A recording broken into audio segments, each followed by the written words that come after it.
निश्चितपणे भारतीय जनता पक्षाचे नेते आदरणीय गिरीशभाऊ महाजन साहेब आजपर्यंत महायुतीची बैठक या इलेक्शनच्या संदर्भात झालेली नव्हती, म्हणून आज माननीय गिरीश भाऊंनी शिवसेना, भाजप आणि राष्ट्रवादीच्या सर्वच प्रमुख पदाधिकाऱ्यांना म्हणजे आमदार, खासदार, जिल्हा प्रमुख यांची बैठक या ठिकाणी आयोजित केलेली होती।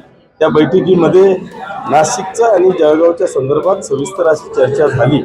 त्याच्यात नाशिकचा तिढा काल सुटलेला आहे, आजचा तिढा जळगावचाही आज सुटला असता, परंतु आज आमचे नेते आदरणीय गुलाबरावजी पाटील साहेब यांची मुंबईला अचानक मुख्यमंत्री महोदयांकडे मीटिंग लागल्यामुळे ते आज इथे येऊ शकलेले नाही आणि म्हणून गिरीश भाऊंनी सांगितलं की उद्या आज तुम्ही मीटिंग लावून आणि तो विषय संपवा।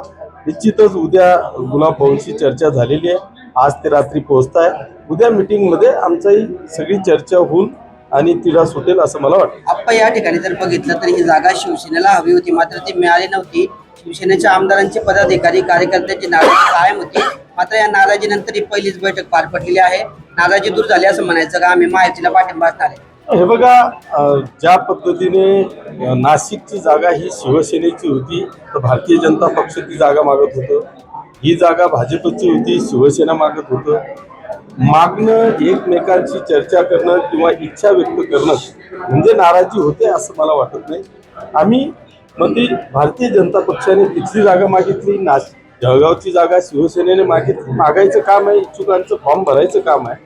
पण मला असं वाटतं की आता त्या जागा कन्फर्म झाल्यामुळे आता एकमेकांशी चर्चा करून या जागेमुळे महाराष्ट्रात कुठेही उत्कृष्ट येऊ नये त्याचा प्रयत्न आम्ही सगळेजण करतो। महायुती म्हणून काम करणार आहे माझा आपण उद्या आमची मीटिंग आहे आणि त्या मीटिंगमध्ये सविस्तर अशी चर्चा उमेदवारांना घेऊन आमच्या नेत्यांबरोबर सर्व आमदार, जिल्हा प्रमुख, नगरसेवकांचे नगराध्यक्ष यांच्याबरोबर चर्चा होऊन उद्या आपल्याला निर्णय कळेल। गुलाबराव पाटील असल्यामुळे ही बैठक काही वेळातच आटोपते घेण्यात आली आहे का? खूप कमी कालावधीमध्ये बैठक संपलेली आहे। हा, नाही, बरोबर आहे, तुम्ही म्हणता त्याच्यात तथ्य आहे। इथे फक्त गिरीश भाऊ भाजपचे नेते होते, आम्ही सगळे आमदार, खासदार आम्ही जरी असलो तरी शेवटी शिवसेनेचा निर्णय घेण्याचा अधिकार मला असं वाटतं की आमचे नेते आणि या जिल्ह्याचे पालकमंत्री आदरणीय गुलाबराव पाटील साहेबांना आहे। त्यांचं आणि उपमुख्यमंत्री महोदय किंवा मुख्यमंत्री महोदयांशी बोलणं झालेलं आहे, त्याच्यामुळे उद्या ते येऊन आमच्याला सगळे आदेश करतील, त्या आदेशाचं पालन आमचा तमाम शिवसैनिक आहे। आपण बॅनरवर जे होतं उमेश पाटलांचा फोटो नव्हता आपल्या प्रचाराच्या बॅनरवर, त्यावर तुम्ही बोलले होते की गिरीश महाजनांची चर्चा करून मी कळवेल, प्रोटोकॉल पाळला पाहिजे असं देखील म्हटलं होतं। निश्चितपणे गिरीश भाऊंच्या कानावर हा विषय घातलेला आहे, त्यांनी सांगितलं की ही जी चूक आहे ती दुरुस्त। ते मला माहित नाही, पण मी हा विषय माननीय गिरीश भाऊंच्या कानावर टाकला। हो, ते तुमच्याकडूनच मला माहिती पडलं की जी काय पॉम्पलेट आहे, पॉम्पलेटवर त्यांचा फोटो नाही, तुम्ही गिरीश भाऊंच्या कानावर टाकलेला आहे, त्याच्यानंतर ती दुरुस्त होईल असं त्यांनी सांगितलं। आपण प्रत्येक गोष्ट सांभाळता येत नेते, मात्र आता महायुतीची निवडणूक तोंडावर असताना महायुतीमध्ये अशा पद्धतीचे प्रोटोकॉल पाळले जात नसतील तर निश्चित नाराजीची शक्यता आहे, नाराजी ओढवतील, कार्यकर्त्यांची समजूत बरोबर आहे। इलेक्शन पिरियड मध्ये आपण सगळ्या गोष्टी सांभाळल्या पाहिजे। जो कोणी आयोजक असेल किंवा जो कोणी ह्या गोष्टी सांभाळणारा असेल त्याला आदरणीय गिरीश भाऊ सूचना देतील आणि निश्चितपणे येणाऱ्या काळात दुरुस्त।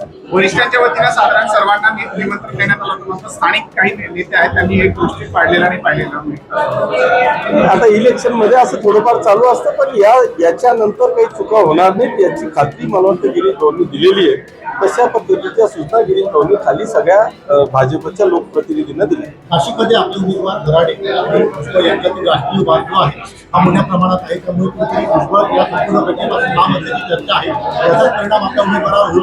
मला असं वाटतं राजकारणामध्ये व्यक्तिगत वाद आणि युती हे दोन विषय असतात, तुमच्यावाले व्यक्तिगत वाद हे बाजूला ठेवले पाहिजे। महायुतीच्या नेत्यांचे जे आदेश असतील त्या आदेशाचं पालन सगळ्याच नेत्यांनी केलं पाहिजे या मताचा मी आहे, त्याच्यामुळे ते माझ्यापेक्षा खूप सिनियर आहे, ते देखील युतीचं पालन करतील आणि महायुतीचा उमेदवार तिथे देखील विजयी होईल याची मला खात्री आहे।